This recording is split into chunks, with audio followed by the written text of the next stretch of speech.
Dr. Orchizman Mondal. I'm a practicing medicine physician from West Bengal, already in Kolkata. So I should talk about something medicine knowledge about gastric irritation, gastric inflammation, and gastric bowel disease, or something like that. Particularly, first of all, when we are discussing about the gastric inflammatory disease or something like that, gastritis, then we should first think about that we are having some lifestyle modification or we need some lifestyle modification.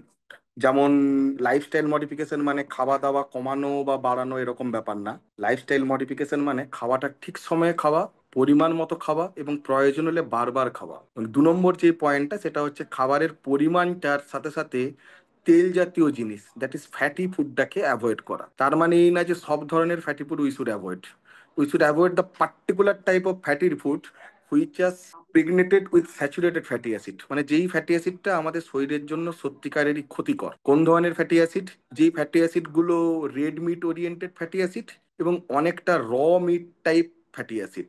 যেমন যেই fatty acid গুলো বড় মাছের মাথার তেল এবং খাসি মাংস, কিছু ক্ষেত্রে বিফ এবং শুয়োর জাতীয় রেড মিট, এই জাতীয় মাংস খেলে হয়। এই জাতীয় জিনিসগুলোকে অ্যাভয়েড করা আমাদের জন্য খুব বেশি প্রয়োজন। এবং ফার্দার মোর, যেই জিনিসটা সব দিকে বেটার, সামুদ্রিক মাছ, সামুদ্রিক মাছের তেল, কড অয়েল বা ওই জাতীয় তেল। তাই জন্য জাপানের লোকেদের কিন্তু সেই অনুযায়ী গ্যাস্ট্রাইটিস বা কার্ডিওজেনিক ডিজিজ হয় না।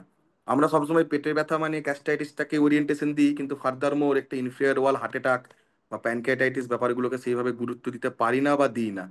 In that particular scenario, we should also think about pancreatitis, inferior wall acute myocardial infarction, as well as gastritis. Gastric irritation যখন হয়, it may lead to gastritis or it may lead to pancreatitis। এবং অন্যান্য যে জিনিসগুলো হয় যেটা আমরা ডিওডেনামটাকে overlook করে যাই, সেক্ষেত্রে দুটো জিনিস হয়, একটা গ্যাস্ট্রিক আলসার এবং ফার্দার মধ্যে যে জিনিসটা হতে পারে সেটা পেপটিক আলসার। গ্যাস্ট্রিক আলসার যখন হয় তখন আমরা যেই জিনিসটা ভাবি যে খাবার আগে ব্যথা না পরে ব্যথা, এবং পেপটিক আলসারেও তাই, খাবার আগে ব্যথা না পরে ব্যথা। টিপিক্যাল হিস্ট্রি দেয় পেশেন্ট যেটা, যে গ্যাস্ট্রিক আলসারের ক্ষেত্রে খালি পেটে থাকলে ব্যথাটা বাড়ে এবং পেপটিক আলসারের ক্ষেত্রে খাবার পরে ব্যথাটা বাড়ে। কিছু ক্ষেত্রে কিছু এক্সেপশন দেখা যায়, সেগুলো বাদ দিলে এবং এই মেডিসিন নলেজের এই পার্টিকুলার ওরিয়েন্টেশনটা বাদ দিলে ওভারঅল ট্রিটমেন্ট লাইন আপ কিন্তু সেম। আরেকটা গ্যাস্ট্রাইটিস বা গ্যাস্ট্রিক আলসার হওয়ার বা পেপটিক আলসার হওয়া বা বেসিক্যালি অ্যাসিড পেপটিক ডিসঅর্ডার হওয়ার বড় একটা কারণ হচ্ছে এসোফেগাসের লোয়ার এন্ডে পার্টিকুলার কিছু ইনফেকশন। সেই ইনফেকশন গুলো ফার্দার মোর কিন্তু ক্যান্সারের দিকেও যেতে পারে। সেহেতু সেই ইনফেকশন গুলোকে আমাদেরকে খুব ফোকাস ডাউন করা উচিত এবং প্রিসাইজলি কিছু পার্টিকুলার টেস্ট করা এবং এন্ডোস্কোপির মাধ্যমে সেই টেস্টগুলোকে আইডেন্টিফাই করা এবং সেই রোগটাকে আইডেন্টিফাই করে পার্টিকুলার কিট পাওয়া যায়, যেটা গভর্নমেন্ট সাপ্লাইও পাওয়া যায়, এমনিও পাওয়া যায় মার্কেট প্রাইস পারচেসে। সেই কিছু মেডিসিন গুলোকে ওরিয়েন্ট করা। তাহলে সেই ডিজিজ গুলো, এবং আরো একটা ডিজিজ হয় যেটা হচ্ছে আমাদের যে এসোফেজিয়াল স্ফিংটার। আমাদের এসোফেগাস মানে খাদ্যনালী, সেই খাদ্যনালীটা যেখানে যে শেষ হয় সেটাকে আমরা বলি স্টোমাক। এই স্টোমাক আর এসোফেগাসের জাংশনের স্ফিংটারটাকে, মানে একটা আংটার মতো, যেটা এসোফেগাস থেকে খাবারটা স্টোমাকে যেতে সাহায্য করে, বাট স্টোমাক থেকে এসোফেগাসের ব্যাকফ্লোটা আটকায়। কিন্তু যদি কখনো এই ঘটনাটা ঘটে যে লোয়ার এসোফেজিয়াল স্ফিংটার গুলোই লুজ অ্যান্ড ল্যাক্স হয়ে যায়, তখন স্টোমাকের মধ্যে যে অ্যাসিড সিক্রেশনটা হয়, stomach mucus can afford that particular acid secretion আর can protect it as a barrier for further damage from the acid secreted by the stomach itself। কিন্তু এসোফেগাসের মধ্যে কিন্তু এরকম কোনো মিউকাসের প্রোটেক্টিভ লেয়ার থাকে না। তাহলে এই অ্যাসিড যদি সিক্রেটেড ফ্রম স্টোমাক যদি এসোফেগাসে আসে, সেটা কিন্তু ফার্দার মোর এসোফেজিয়াল ড্যামেজ করে। এবং এই পার্টিকুলার ডিজিজটাকে আমরা বলি GERD, gastro oesophageal reflux disease. এই দু ধরনের ট্রিটমেন্ট হয়, একটা মেডিসিনাল ম্যানেজমেন্ট এবং একটা সার্জিক্যাল ম্যানেজমেন্ট। প্রত্যেকটারই মেডিসিনাল ম্যানেজমেন্ট নিয়ে আমি পরে কথা বলবো, কিন্তু যে লাইফস্টাইল মডিফিকেশন গুলো বলা উচিত, এটাও এক ধরনের যে অ্যাসিড পেপটিক ডিসঅর্ডার। এক্ষেত্রে আমাদেরকে ফার্স্ট যেটা করতে হয়, সেই পেশেন্টের জন্য যে পেশেন্টের মাথার দিকটা উঁচু রাখা, ভারী খাবার না খাওয়া বা খাবার কিছুক্ষণ পরে হাঁটা এবং খেতে খেতে জল না খাওয়া। এই ছোট ছোট জিনিসগুলো কিন্তু যেমন লাইফস্টাইল মডিফিকেশনের মধ্যেও পড়ে, এই ছোট ছোট নলেজগুলো কিন্তু as a patient or patient party ছাড়াও যদি ছড়িয়ে দেওয়া যায়, সেটা পেশেন্টের জন্যও বেটার এবং ফার্দার মোর আমাদের সোসাইটির জন্য খুব বেটার। এবং আরেকটা জিনিস, যে অনেকে বলে যে গ্যাস্ট্রাইটিস কি খাবারের মাধ্যমে কাটানো সম্ভব? হয়তো সব ক্ষেত্রে না, কিন্তু কিছু ক্ষেত্রে জল একটা খুব বড় জিনিস। গ্যাস্ট্রিক মিউকোসার প্রোটেক্টিভ ব্যারিয়ার হিসাবে আমাদের অ্যাসিডিক পিএইচ যেমন থাকে, আমাদের স্টোমাকের নিচে যে প্যানক্রিয়াটিক জুস সিক্রেটেড হয় আর গল ব্লাডার আর লিভার থেকে যে ধরনের এনজাইমগুলো আসে, দে আর কমপ্লিটলি বেসিক, দ্যাট ইজ ক্ষার জাতীয়।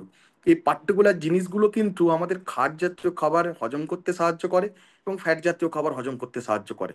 আর এর জন্য একটা পার্টিকুলার টাইমের প্রয়োজন হয়। আমরা যদি এই ধরনের খাবারগুলো খাই, যেটা লিভারের জন্য প্রোটেক্টিভ, স্টোমাকের জন্য প্রোটেক্টিভ, এবং অ্যাজ ওয়েল অ্যাজ সেই খাবারটা প্যানক্রিয়াসের জন্য প্রোটেক্টিভ, সেই খাবারগুলো সত্যিই খুব ভালো।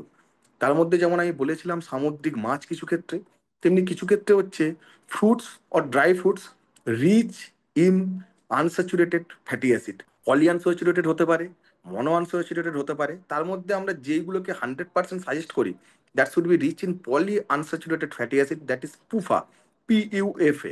এই ধরনের খাবারগুলো খেলে, যেগুলো আমরা কিসের মধ্যে পাই, সব থেকে বেশি আমরা যেগুলো পাই তার মধ্যে হচ্ছে বাদাম। বাদাম মানে আমাদের নর্মাল বাদাম, দ্যাট ইজ পিনাট না। এটা সবসময় মাথায় রাখতে হবে। নর্মাল বাদামের গ্লাইসেমিক ইন্ডেক্স অনেক বেশি, এবং এই গ্লাইসেমিক ইন্ডেক্স যেমন স্টোমাকের জন্যও ক্ষতিকর, ফার্দার মানুষের সুগার বাড়ানোর জন্যও ক্ষতিকর। এক্ষেত্রে আমাদের ক্ষেত্রে যেটা প্রয়োজন, সবার আগে আমরা যেটা করণীয়, আমরা যেটা খাবো সেটা হচ্ছে কাজু, পেস্তা জাতীয় বাদাম। আর যেটা জিনিস, কিছু কিছু জিনিস, যেমন আমাদের বাড়ির কিউমিন সিড, জিরে, কিছু ক্ষেত্রে ঝাল না দিয়ে গুঁড়ো লঙ্কা অ্যাভয়েড করা, যদি মনে হয় ঝালের প্রয়োজন তখন গোলমরিচ, দ্যাট ইজ ব্ল্যাক পেপার, এবং কিছু ক্ষেত্রে নুন জাতীয় জিনিসটা যতটা সম্ভব কমানো যায়, দ্যাট শুড বি ইজি।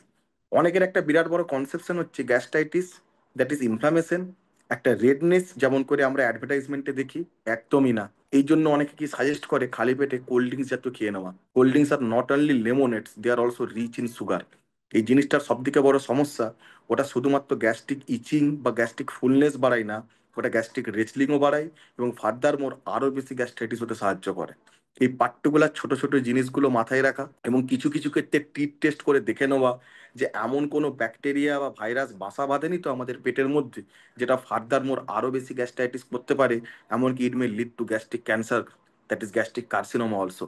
এই পার্টিকুলার জিনিসগুলোকে খেয়াল রাখা, এবং তার সাথে ফুড হ্যাবিট, যে হ্যাবিটেন্ট, লাইফস্টাইল মডিফিকেশনের মতোই জিনিস। যে আমি যদি আজ রাত্রি 8টার সময় ডিনার করি, I should take my dinner in the next also in right 8 PM only. আমার 8টা না হোক, সেটা 7:30 হতে পারে বা 8:30 হতে পারে, বাট এই স্ট্যান্ডার্ড অফ ডেভিয়েশনটা যেমন 1 ঘন্টার বেশি না হয়। এবং একটা সাউন্ড ঘুম, যেই ঘুমটা আমরা সবসময় প্রেফার করি, যেটা ইভিনিং এর পরে, নাইট টাইমে শুরু হয় আপ টিল ডন, মানে আমরা শুরু করব ঘুমটা 10টা নাগাদ থেকে, খাবার 2 ঘন্টা পরে, খাবার পরে সঙ্গে সঙ্গে শুয়ে পড়াটা লাইফস্টাইল মডিফিকেশনের সব থেকে ইম্পর্টেন্ট অংশ। আমরা কি করি, খাবার দাবার পরে আমাদের ফার্স্ট কাজ হয় বেশি করে জল খেয়ে ঘুমিয়ে পড়া। এটা সব থেকে বড় ভুল। এটা নট অনলি গ্যাস্ট্রিক আলসার করে, না গ্যাস্ট্রাইটিস করে, অ্যাসিড পেপটিক ডিজিজ করে, এবং সাথে সাথে প্যানক্রিয়াটাইটিসের চান্সও বাড়িয়ে দেয়। এবং এই প্রত্যেকটা জিনিস মানুষের যদি বডি ওয়েট বাড়ায়, that should lead to gall bladder stone also. তাহলে আমরা যে 4টে অর্গানকে নিয়ে সব থেকে বেশি ভাবি আমাদের ফ্রন্টাল অর্গান হিসাবে, স্টোমাক, প্যানক্রিয়াস, ডিওডেনাম এবং গল ব্লাডার, কিছু ক্ষেত্রে লিভার, প্রত্যেকটা অর্গানেরই ডাইরেক্টলি অর ইনডাইরেক্টলি ড্যামেজ হওয়ার চান্স থাকে। তার জন্য আমাদের লাইফস্টাইল মডিফিকেশনের আরেকটা মোস্ট ইম্পর্টেন্ট জিনিস হচ্ছে, আমরা খাবার কিছুক্ষণ পর পর্যন্ত জল খেয়ে হাঁটবো। দ্যাট শুড বি এরকম না যে 5 মিনিট বাড়ির মধ্যে হাঁটলাম, that should be a brisk work of minimum 15 to 30 minute. এই জিনিসটা যদি আমরা করতে পারি, সেটা খুব বেশি। আরেকটা জিনিস লাইফস্টাইল মডিফিকেশনের মধ্যে সব থেকে প্রয়োজন, সেটা হচ্ছে এই আপকামিং সোসাইটিতে ইঁদুর দৌড়ের মাঝখানে stress, stress induced gastritis is one of the leading cause of population gastritis. যে আমরা পপুলেশনকে যদি ধরে নিই যে 100% পপুলেশনের মধ্যে 10 জনের গ্যাস্ট্রাইটিস আছে, তার 4 থেকে 5 জনের মধ্যে যে গ্যাস্ট্রাইটিসটা থাকে, দ্যাট ইজ ইনডিউসড গ্যাস্ট্রাইটিস। আর এই ইনডিউসড গ্যাস্ট্রাইটিসের মধ্যে 40 to 50% হচ্ছে just only stress induced gastritis. এই স্ট্রেস ইনডিউসড গ্যাস্ট্রাইটিসের জন্য যেটা মেনলি করণীয়, স্ট্রেস রিলিফ, যোগ ব্যায়াম করা, এবং ঠিকঠাক একটা মেন্টাল সাইকেলের মধ্যে নিজেকে রাখা, এবং স্ট্রেস ফ্রি রাখা, এবং সব দিকে যদি প্রয়োজন হয়, then you should go towards a physician, and কিছু মেডিসিন তারা সাজেস্ট করবে, এবং সেই মেডিসিনগুলোকে কন্টিনিউ করা। এখন অনেক বেশি অ্যাডভান্স মেডিসিন চলে এসেছে মার্কেটে, পিপিআই এর মধ্যে ওমেপ্রাজোল, এসোমেপ্রাজোল এবং অ্যাজ ওয়েল এস প্যান্টোপ্রাজোল আছে। এছাড়া আরো অনেক কিছু এসেছে। ফনোপ্রোজেন গ্রুপের ড্রাগ, পটাশিয়াম চ্যানেল ইনহিবিটার গ্রুপের ড্রাগ, পিক্যাম গ্রুপের ড্রাগ অলরেডি মার্কেটে অ্যাভেলেবেল। এবং আরেকটা মোস্ট ইম্পর্টেন্ট জিনিস, যেটা যেটা সাধারণ মানুষ করে থাকে, আমি তার জন্য সবার লাস্টে রাখলাম, সেটা হচ্ছে ব্যথার ওষুধ, পেন কিলার ইনডিউসড গ্যাস্ট্রাইটিস। ডাক্তারি ভাষায় প্রপারলি বলতে গেলে আমরা যেটাকে বলি এনসেড ইনডিউসড গ্যাস্ট্রাইটিস। এনসেড মানে non steroidal anti inflammatory drug. বাংলায় বলতে গেলে সেই ব্যথার ওষুধগুলো সব দিকে বেশি অ্যাবুজ করে সাধারণ মানুষ, এবং সেইগুলো মেনলি কাউন্টার প্রেসক্রিপশন ছাড়াই মানুষজন অ্যাভেলেবেল পেয়ে যায় বিভিন্ন ওষুধ দোকানের কাউন্টার থেকে। অল্প ব্যথা হলো, ব্যথা কমছে না, ফিজিশিয়ান ওপিনিয়ন না নিয়ে এই এনসেড জাতীয় ওষুধ, দ্যাট ইজ ব্যথার ওষুধ, দ্যাট ইজ পেন কিলার খেয়ে নেওয়াটাই মানুষের সব থেকে বড় গ্যাস্ট্রাইটিস করে। আর এই গ্যাস্ট্রাইটিসটা শুধুমাত্র স্টোমাকের মধ্যে আটকে থাকে না, এই এনসেড আরেকটা অর্গানের বিরাট ক্ষতি করে, সেটা হচ্ছে আমাদের কিডনি। লাইফস্টাইল মডিফিকেশনের মধ্যে যেমন জল খাওয়া আছে, যোগ ব্যায়াম আছে, স্ট্রেস কমানো আছে, ফিজিশিয়ান ওপিনিয়ন নেওয়া আছে, পলি আনস্যাচুরেটেড ফ্যাটি অ্যাসিড খাবার আছে, বেশি করে জল খাওয়া আছে, কোল্ড ড্রিঙ্কস আটকানো আছে, ব্যথার ওষুধ কম খাওয়া আছে, এবং একই টাইমে বারবার প্রত্যেকদিন একই সময়ে খাওয়া আছে।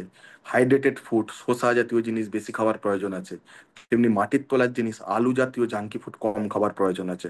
এবং সব থেকে বড় মাইনাস পয়েন্ট মানুষ যেটা করে এই অ্যাডভান্স সোসাইটিতে, প্রচুর পরিমাণ তন্দুর কাবাব জাতীয় পোড়া আইটেম, ফ্রায়েড আইটেম খুবই খারাপ, তার থেকেও বেশি খারাপ হচ্ছে এই পোড়া আইটেম।